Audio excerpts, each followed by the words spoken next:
The Supreme Court limits nationwide injunctions, Wall Street hits record highs, and big names lock in for baseball's All-Star game, plus a break-in at Brad Pitt's home. And here's your trivia question of the day.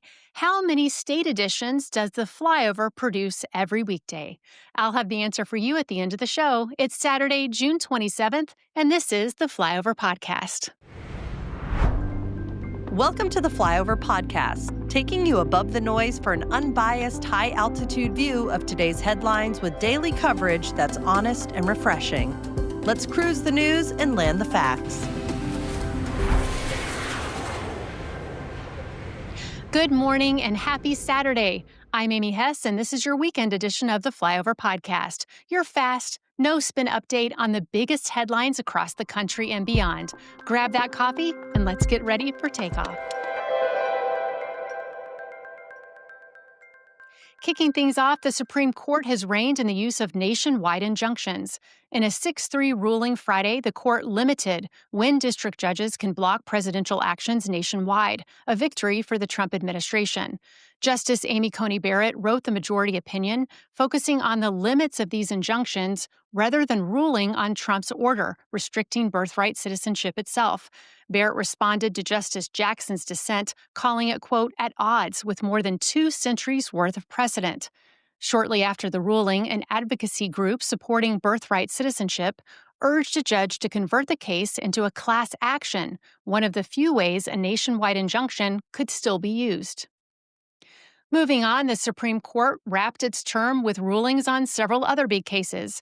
In a 6-3 decision, the court said parents can opt out of classroom discussions involving LGBTQ+ books, citing First Amendment religious rights. The same 6-3 split upheld Texas age verification law for porn websites, clearing the way for similar laws in 20 states. And in another case, the court ruled that HHS Secretary Robert F. Kennedy Jr. can appoint and fire members of an Obamacare task force. And finally, we jump in early to our finance section thanks to a strong day on Wall Street. Markets rallied Friday with the S&P 500 closing at 6,173 and the Nasdaq at 20,273, both record highs, while the Dow jumped 1%, now slightly above where it stood when President Trump took office. Bitcoin dipped slightly, down about 0.1%, and gold fell 1.5%. to $3,283 per ounce. A tentative ceasefire in the Israel-Iran conflict and optimism over a possible EU-US tariff deal helped boost stocks. Some of the year's top performers include Palantir, NRG Energy, Supermicro Computer, Newmont, and Uber.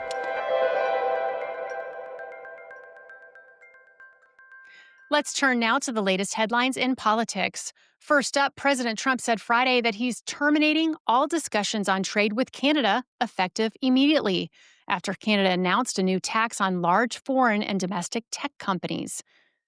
Meanwhile, in other trade news, the Trump administration signed an agreement this week with China to speed up the delivery of rare earth minerals to the U.S.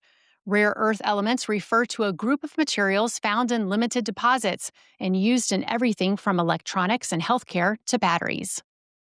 Turning to the military, Defense Secretary Pete Hegseth announced Friday that the USNS Harvey Milk will be renamed the USNS Oscar V. Peterson after a World War II Medal of Honor recipient. Hegseth said the change was about, quote, taking the politics out of ship naming. Milk, a Navy veteran and gay rights activist, was one of the first openly gay elected officials in the United States. His nephew called the move, quote, a pretty big step back, while Pentagon officials defended it as aligning with traditional naming practices. On the legal front, California Governor Gavin Newsom sued Fox News for $787 million, accusing the network of defaming him in a report about a phone call he had with President Trump. Newsom says the suit stems from Fox anchor Jesse Waters' on-air comments accusing him of lying about a call with Trump. Remarks Newsom claims were misleading and damaging. Fox News has called the lawsuit a publicity stunt, saying it is frivolous, and stated they will defend the case vigorously. And finally, former New York Governor Andrew Cuomo will stay on the New York City mayoral ballot in November as an independent candidate after losing the Democratic primary to Zoran Mondani. Hey friends, just a quick pause to say thank you and to share why your support really matters. The Flyover was built to bring you honest news without the noise. No spin, no agenda. We don't tell you how to think. We just give you the facts so you can decide for yourself.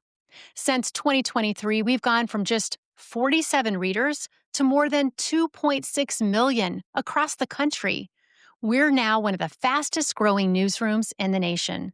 And this podcast is a big part of that growth, helping make sure you never miss the headlines that matter. And if you caught one of our 2 podcasts last Friday, like the Feel Good Flyover, you were part of something pretty special. It was our biggest day in Flyover podcast history. It just goes to show what we're doing is valued. And that milestone, it's all thanks to you. So if you believe in what we're doing and you're in a place to help us keep going, we'd be honored to have your support. Whether it's $15, $500, or whatever fits your budget, every bit goes directly into keeping this podcast up and running. Even with millions of readers, we're still a small team behind the scenes, and your support really does make a difference. You can tap the link in the show notes if you'd like to chip in. And truly, thank you for flying with us. Time to jump into our podcast extra stories, the ones that are just for you. Email subscribers won't get them, so to get the 411 on these stories, you gotta listen or watch the podcast. All right, first up, a top Wall Street economist who once warned that President Trump's tariffs could hurt the economy now says there may be a longer-term strategy behind them. Torsten Slok, chief economist at Apollo Global Management, had predicted in April that tariffs might lead to a recession and hurt small businesses. But in a new analysis, he suggests keeping 30% tariffs on China and 10% on other countries while giving them a year to lower trade barriers could reduce uncertainty and help business planning. He also says this approach could generate about $400 billion in annual tax revenue, helping offset deficits. Slok even wondered if, quote, maybe the administration has outsmarted all of us. The U.S. recently announced a new trade agreement with China, though details are limited. Talks with other trade partners continue as a deadline nears. Other analysis share Slok's thinking, suggesting moderate tariffs could have minimal economic impact. 6 Americans were detained in South Korea on Friday for trying to send plastic bottles filled with rice, miniature Bibles, $1 bills, and USB sticks towards North Korea. The group was stopped before they could toss about 1,600 bottles into the sea, hoping currents would carry them north. Police say they're investigating whether the Americans violated local safety laws. Authorities haven't shared what's on the USB sticks, and the U.S. Embassy hasn't commented. For years, activists have sent bottles or balloons with leaflets and media files to North Korea, a practice that has often raised tensions. While South Korea once banned these activities, the new government is now using other safety laws to stop them, aiming to avoid provoking the North and to protect border residents. And finally, it's official. Your Waffle House ID won't get you through airport security. A post went viral this week after an ex-user shared a photo of his yellow laminated Waffle House ID, joking that TSA might want real ID, but I have the realest ID. The post racked up over 2 million views, with many asking how to get one. The TSA quickly shut it down, replying, respectfully, no. Waffle House IDs will not suffice as a real ID alternative. Sorry.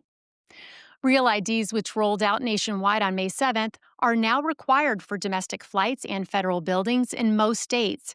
They look like a regular driver's license, but include a star in the corner to show they meet federal security standards. Still to come on the Flyover, we'll dive into the biggest headlines in sports that include stories about a 10-game suspension, swinging for history in the Home Run Derby, and starting All-Star spots. It's all coming up right now.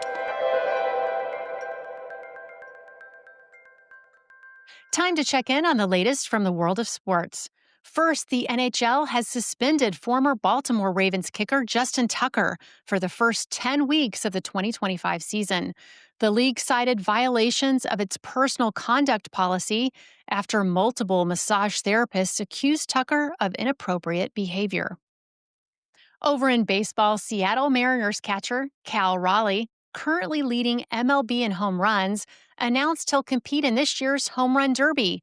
Raleigh is hoping to make history as the first catcher ever to win the event.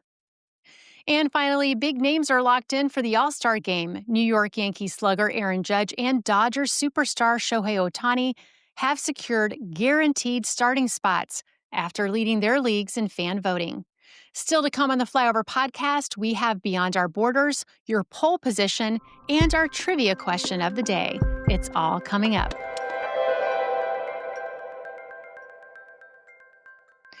Today is Saturday, so that means our Rotator section is Beyond Our Border. Here's a look at a few top international stories making headlines this weekend. Investigators in India have recovered flight recorder data from the Air India crash that killed 270 people. Officials say it could take weeks before any information is released. Over in China, emergency crews carried out a dramatic rescue in Guizhou province, saving an 8-year-old girl who was swept into a sewer by floodwaters. Heavy rains in the region have already claimed at least 6 lives. Check out the amazing rescue video link in our show notes. And in Thailand, officials have reclassified cannabis as a controlled substance, now banning sales without a prescription. This reverses their 2022 move to become the first Asian country to decriminalize it. Before we wrap up, here are a few more stories catching attention this weekend, the headlines you might have missed, but will definitely want to know in our Etc. section. First up, a bright fireball that lit up the southeastern U.S. sky Thursday turned out to be a meteor. NASA says it carried energy equivalent to 20 tons of TNT. Check the show notes to see this brilliant video. Next, hundreds of heat records fell this week across the U.S. as a heat dome pushed temperatures past 100 degrees in more than 280 spots. Springfield, Ohio set an all-time heat record of 104 on Tuesday, breaking the 101 mark it had set just the day before. That previous record had stood since 1983, according to NOAA data. And finally, while Brad Pitt was away, thieves climbed the front fence of his Los Angeles home, broke a window, and stole an unknown amount of property. An LA police spokesperson confirmed a break-in at 10:30 p.m. Wednesday at a residence in the Los Feliz neighborhood, but did not identify the homeowner. Pitt was not home at the time, sources said.